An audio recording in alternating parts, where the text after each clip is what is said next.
রাসূলুল্লাহ সাল্লাল্লাহু আলাইহি সাল্লাম বলেন, আদম সন্তান যত আমল করে তার আমলের বদলা 10 থেকে 700 গুণ পর্যন্ত বৃদ্ধি করা হয়।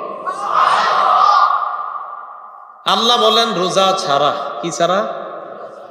মানে রোজার সওয়াব 10 থেকে 700 এমন না। রোজার সওয়াব 10 থেকে 700 এমন না।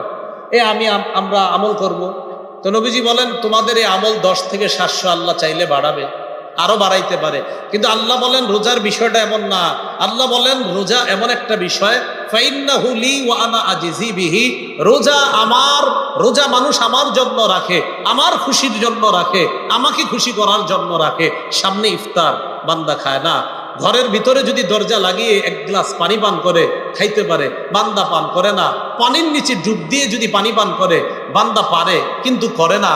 বান্দা যদি কিছু খেয়ে ফেলে মানুষের আড়ালে, করতে পারে, কেউ দেখবে না, কিন্তু বান্দা এটা করে না, কারণ সে আমার জন্য রোজা রাখছে। তা এটার পুরস্কার আমি আল্লাহই দিব। আল্লাহ কি দিবে? আল্লাহর দেওয়া কেমন হতে পারে আল্লাহ ভালো জানেন।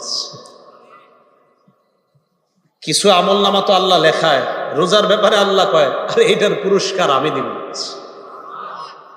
রব যত বড়, রবের পুরস্কার তত বড়। সুবহানাল্লাহ। বলেন রব যত বড়, রবের পুরস্কার। ভাই একটা রোজা ভাঙবো না তো ইনশাআল্লাহ? সবগুলা রোজা ইনশাআল্লাহ আমরা রাখবো ইনশাআল্লাহ। এগুলো 1 নাম্বার। রোজার পুরস্কার স্বয়ং কে দিবেন? আল্লাহ। 2 নাম্বার, এটা কি কাল, গরমকাল না শীতকাল? গরমকালে রোজা রাখার একটা আলাদা পুরস্কার আছে। সুবহানাল্লাহ। গরমকালে রোজা রাখার একটা পুরস্কার আছে। ক্বালা রাসূলুল্লাহ সাল্লাল্লাহু আলাইহি ওয়াসাল্লাম, রাসূলুল্লাহ সাল্লাল্লাহু আলাইহি ওয়াসাল্লাম বলেন, মান আ'তাশা নাফসাহু ফি সাইফিন। নবী বলেন কোন বান্দা যদি নিজের নফসটাকে, নিজের জানটাকে পিপাসার্ত রাখে গরমকালে। কোন কালে? গরমকালে। এর মানে গরমকালে যদি কেউ আল্লাহর জন্য সিয়াম পালন করে আর নিজের আত্মাটাকে পিপাসার্ত রাখে গরমকালে, সাকাফুল্লাহু ইয়াউমাল আতশি। কিয়ামতের ময়দানে মানুষ যখন পিপাসার্ত থাকবে, ওই কিয়ামতের ময়দানে আল্লাহ ওই বান্দাকে ওই পিপাসার্ত অবস্থা থেকে তার পিপাসা দূর করার জন্য, তৃষ্ণা নিবারণের জন্য আল্লাহর পক্ষ থেকে আল্লাহ পানি পান করার ব্যবস্থা করে দিবেন। তাহলে গরমকালে যদি কেউ রোজা রাখে, নিজেকে ক্ষুধার্ত রাখে, পিপাসার্ত রাখে, আল্লাহ কিয়ামতের ময়দানে তাকে পানি পান করিয়ে তার পিপাসা দূর করবেন, আল্লাহ দূর করার ব্যবস্থা করে দিবেন। 3 নাম্বার, যারা রোজা রাখে তাদের জন্য জান্নাতের, শুধু রোজাদার যারা হবে আর কি, মানে রোজাদার বলতে তার মানে নামাজ পড়বেন না এমন না, নামাজ তো পড়বে, অন্যান্য ইবাদতের পাশাপাশি স্পেশাল ভাবে নামাজি আবার রোজাদার, নামাজি আবার রোজাদার, মানে সব ঠিক আবার রোজাদার। এই রোজাদাররা জান্নাতে যাওয়ার আলাদা স্পেশাল একটা দরজা আছে, ওই দরজা দিয়ে শুধু রোজাদাররাই যাবে, অন্য কেউ যাবে না। قال رسول الله صلى الله عليه وسلم, নবীজি বলেন, ইন্না ফিল জান্নাতি বাবান ইউকালু লাহু আর-রায়্যান। নবীজি বলেন জান্নাতের একটা দরজা আছে, তার নাম হলো রায়্যান। ইয়াদখুলু মিনহু সাইমুন। ওই রায়্যান নামক দরজা দিয়ে রোজাদাররাই প্রবেশ করবে। লা ইয়াদখুলু মিনহু আহাদুন গায়রুহুম। রোজাদার ছাড়া অন্য কেউ ওই দরজা দিয়ে প্রবেশ করবে না। নবীজি বলেন, ফাইদা দাখালু উগলিকা। রোজাদাররা যখন রায়্যান নামক দরজা দিয়ে প্রবেশ করবে, করার পর উগলিকা, ওই দরজা বন্ধ করে দেওয়া হবে। রায়্যান নামক দরজা দিয়ে জান্নাতে প্রবেশ করার পর, যেহেতু এটা দিয়ে শুধু রোজাদাররা প্রবেশ করবে, রোজাদাররা প্রবেশ করার পর ওই রায়্যান নামক দরজা আল্লাহর পক্ষ থেকে বন্ধ করে দেওয়া হবে, কারণ এটা দিয়ে রোজাদার ছাড়া অন্য কেউ প্রবেশ করবে না। 4 নাম্বার, যারা রোজা রাখবে তাদের একটা ঠিকানা, আশ্চর্য ঠিকানা, যেটা আমরা সবার চাওয়া পাওয়া আমাদের, সেটা হলো রোজাদারের ঠিকানা জান্নাত। রোজাদারের ঠিকানা। আবু উমামা রাদিয়াল্লাহু তাআলা তিনি বলেন, আতাইতু রাসূলুল্লাহি সাল্লাল্লাহু আলাইহি ওয়াসাল্লাম, আমি রসুলের কাছে আসলাম, আসার পর বললাম, মুরনি বিআমালিন ইউদখিলুনিল জান্নাহ, ইয়া রাসূলুল্লাহ, এমন একটা আমল আপনি আমাকে বলেন যে আমলটা আমি করব আর ওই আমল আমাকে জান্নাতে প্রবেশ করাবে, এমন একটা আমল আমাকে বলেন। নবীজি বললেন, আলাইকা বিস-সাওম, তুমি রোজা রাখো। কি রাখো? তুমি রোজা রাখো, রোজাকে মজবুত ভাবে আঁকড়ে ধরো, এই রোজা রাখো, রোজাই তোমাকে জান্নাতে প্রবেশ করাবে। 5 নাম্বার, যারা রোজা রাখবে এই রোজা কিয়ামতের ময়দানে রোজাদার বান্দার জন্য আল্লাহর কাছে সুপারিশ করবে। قال رسول الله صلى الله عليه وسلم الصيام والقرآن يشفعان للعبد يوم القيامة। নবী বলেন, রোজা এবং কোরআন বান্দার জন্য কিয়ামতের ময়দানে আল্লাহর কাছে সুপারিশ করে ওই বান্দাকে জান্নাতে নেওয়ার ব্যবস্থা করবে। কোরআন নাজিল হয়েছে কোন মাসে? কোন মাসে? ফরজ রোজা রাখি কোন মাসে? বলেন, সবাই বলেন, ফরজ রোজা রাখি কোন মাসে? কোরআন নাজিল হয়েছে কোন মাসে? সুপারিশ করবে আল্লাহর কাছে কয় জিনিস? রোজা এবং কোরআন। সুপারিশ করবে কয় জিনিস? বলেন, 1 নাম্বার, 2 নাম্বার। কোরআন নাজিল হয়েছে কোন মাসে? রোজা রাখি কোন মাসে? সুপারিশ করবে কয় জিনিস? 1 নাম্বার, 2 নাম্বার কোরআন। রোজা এবং কোরআন। এবার মিলান তো, রমজানে ফরজ রোজা রাখি, রমজানে কোরআন নাজিল হয়েছে, তাই তো রমজানে রোজার পাশাপাশি তেলাওয়াতটাও বাড়ায় দিব। রমজানে রোজার পাশাপাশি তেলাওয়াতটাও বাড়ায় দিব, তাহলে রোজাও সুপারিশ করবে, কোরআনও সুপারিশ করবে। আল্লাহ কথাগুলা বোঝার তৌফিক দান করুন। রমজানের রোজা রাখার পুরস্কার, যারা রমজানের রোজা রাখবে, রাসূলুল্লাহ সাল্লাল্লাহু আলাইহি সাল্লাম বলেন, যে ব্যক্তি রমজানের রোজা রাখবে ঈমানের সাথে আর সওয়াবের আশায়। قال رسول الله صلى الله عليه وسلم من صام رمضان إيمانا واحتسابا غفر له ما تقدم من ذنبه। কোন ব্যক্তি যদি ঈমানের সাথে আর সওয়াবের আশায় রমজানের রোজা রাখে, তার আগের গুনাহগুলো মাফ করে দেওয়া হয়। রমজানের রোজা আপনি সারাদিন রাখলেন, এই রোজা কিয়ামতের ময়দানে জাহান্নাম থেকে বাঁচানোর জন্য ঢাল হবে আপনার জন্য। قال رسول الله صلى الله عليه وسلم الصيام جنة, রমজানের রোজা হলো ঢাল। ইয়াস্তাজিন্নু বিহাল আব্দু মিনান নার, এই ঢালের মাধ্যমে কিয়ামতের ময়দানে রোজাদার জাহান্নামের আগুন থেকে নিজেকে রক্ষা করবে রোজা নামক ঢালের মাধ্যমে।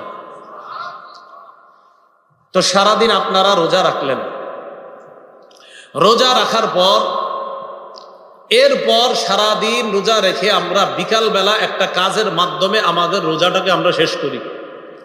সেই রোজাটার নাম কি? সেই আমলটার নাম কি? ইফতার। বলেন, এটার নাম কি?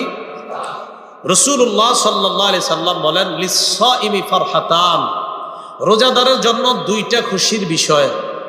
ইয়াফরাহুমা, যেই 2টা খুশির বিষয় রোজাদার উপভোগ করবে, যেই 2 সময়ে রোজাদার খুশি হবে।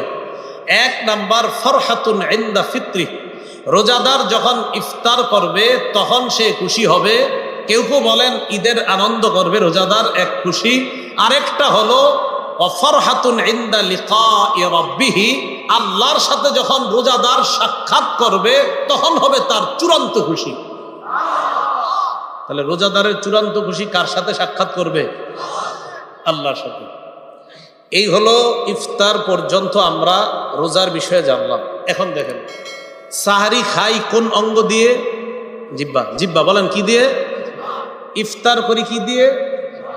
সবাই বলেন, রোজার সাহারি শুরু করি কি দিয়ে? ইফতার করি কি দিয়ে? এবার আমার সাথে বলেন, বলেন, রোজা ছিদ্র করি জিহ্বা দিয়ে। বলেন তো, সাহারি কি দিয়ে হয়? বলেন, জিহ্বা দিয়ে। বলেন, সাহারি কি দিয়ে হয়? ইফতার কি দিয়ে হয়? রোজা ছিদ্র হয় কি দিয়ে? জিহ্বা দিয়ে। তাহলে রোজা শুরু হয় জিহ্বা দিয়ে, রোজা শেষ হয় জিহ্বা দিয়ে, রোজা ছিদ্র হয় জিহ্বা দিয়ে। সাহাবারা রাসূল সাল্লাল্লাহু আলাইহি সাল্লামকে প্রশ্ন করলেন, হুজুর রোজা আবার ছিদ্র হয় কিভাবে? রাসূলুল্লাহ সাল্লাল্লাহু আলাইহি সাল্লাম বললেন, দুই অপরাধের কারণে রোজা ছিদ্র হয়। এক নাম্বার মিথ্যা কথা বলা, দুই নাম্বার গীবত করা। মানুষ মিথ্যা বলে জিহ্বা দিয়ে, মানুষ গীবত করে জিহ্বা দিয়ে, মানুষ সাহরি খায় জিহ্বা দিয়ে, মানুষ ইফতার করে জিহ্বা দিয়ে, মানুষ সারাদিন কষ্ট করে আল্লাহর জন্য যে রোজাটা রাখলো, এই রোজাটাকেও ছিদ্র করে জিহ্বা দিয়ে তথা মিথ্যা এবং গীবতের মাধ্যমে। এই জন্য এই জিহ্বাকে আপনি হেফাজত করতে হবে যেন আপনার রোজাটা ছিদ্র না হয়। সাহাবী উকবা ইবনে আমির রাদিয়াল্লাহু তাআলা আন রাসূলুল্লাহ সাল্লাল্লাহু আলাইহি সাল্লামকে বললেন, মান নাজাতু ইয়া রাসূলুল্লাহ, হুজুর মুক্তির উপায় কি? নবীজি বললেন, মুক্তির উপায় তিনটা। এক নাম্বার, আমসিক আলাইকা লিসানাক, তোমার জিহ্বা তুমি সংযত রাখবা। দুই নাম্বার, ওয়ালিয়াসআকা বাইতুক, তোমার ঘর যেন তোমার জন্য প্রশস্ত হয়। তিন নাম্বার, রবকি আলা খাতিআতিক, তুমি অতীতের গুনাহের জন্য কান্নাকাটি করবা।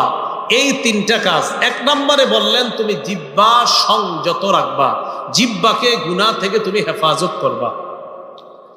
তিরমিজি শরীফের 2616 নম্বর হাদিস। এই হাদিসের বর্ণনাকারী মুআজ ইবনে জাবাল রাদিয়াল্লাহু তাআলা আনহু। মুআজ ইবনে জাবাল রাদিয়াল্লাহু তাআলা আনহুর বর্ণনা, তিনি বলেন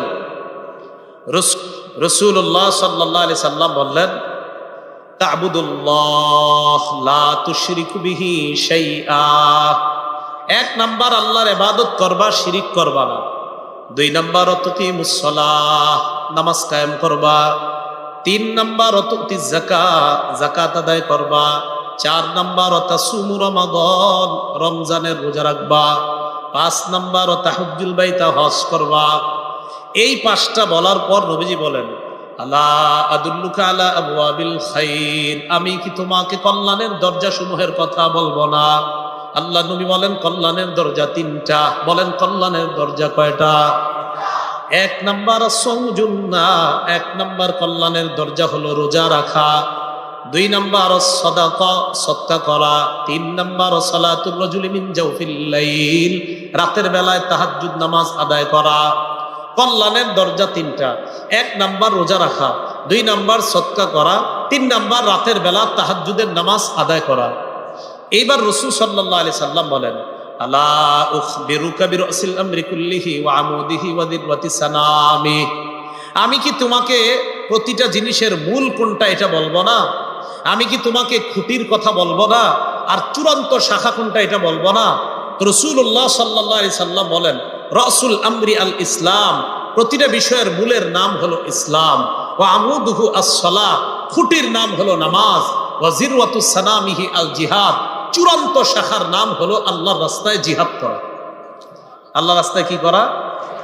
এই যে লম্বা কথাগুলো নবীজি এক সাহাবীকে বললেন। এবার দেখেন নবী কি বলে, মুআজ, আমি যে তোমার এতগুলা ওয়াজ করলাম, ইবাদত করতে বললাম, নামাজ পড়তে বললাম, রোজা রাখতে বললাম, হজ করতে বললাম, জিহাদের কথা বললাম, ইসলামের কথা বললাম, কল্যাণের দরজা কোনটা তাও বললাম, মূল কোনটা তাও বললাম, খুঁটি কোনটা তাও বললাম, চূড়ান্ত শাখা কোনটা তাও বললাম।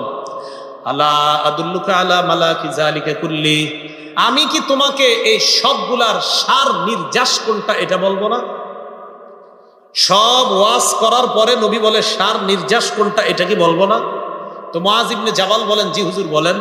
নবী বললেন, নিজের জিহ্বাটা ধরে বললেন, মুআজ কুফা আলাইকা হাযা, এই জিহ্বা তুমি নিয়ন্ত্রণ করো, তোমার সব ইবাদত ঠিক থাকবে। তুমি জিহ্বা নিয়ন্ত্রণ করো, তোমার সব ইবাদত কি থাকবে? মুআজ ইবনে জাবাল বলেন, ইন্না লা মুআখাযুনা বিমা নাতাকাল্লামু বিহি ইয়া রাসূলুল্লাহ, ইয়া রাসূলুল্লাহ, জিহ্বার অপরাধের কারণে কি আমাদেরকে পাকড়াও করা হবে? আল্লাহ নবী জবাব দিলেন, হাল ইয়াকুবুন নাস ফিন্নারি আলা ওয়ুজুহিহিম আও আলা মানাখিরিহিম ইল্লা হাসাইদু আলসিনাতিহিম। নবীজি বলেন, বেশিরভাগ মানুষকে জিহ্বার অপরাধের কারণে মাথাটা নিচের দিকে দিয়ে, পাগুলা উপরের দিকে দিয়ে আল্লাহ মুখ থুবড়ে জাহান্নামে নিক্ষেপ করবে, শুধু জিহ্বার অপরাধের কারণে। কিসের অপরাধের কারণে? জিহ্বা। বলেন, সাহরি খাই কি দিয়ে? ইফতার করি কি দিয়ে? রোজা ছিদ্র করি কি দিয়ে? জিব্বা দিয়ে। এই জন্য জিব্বার অপরাধে বেশিরভাগ মানুষ জাহান্নামে যায়। জিব্বার অপরাধে মানুষ যে রোজা জাহান্নাম থেকে বাঁচার ঢাল, এই ঢালকে ছিদ্র করে। অতএব এই রমজানের একটা রোজাও আমরা ছিদ্র করব না ইনশাআল্লাহ।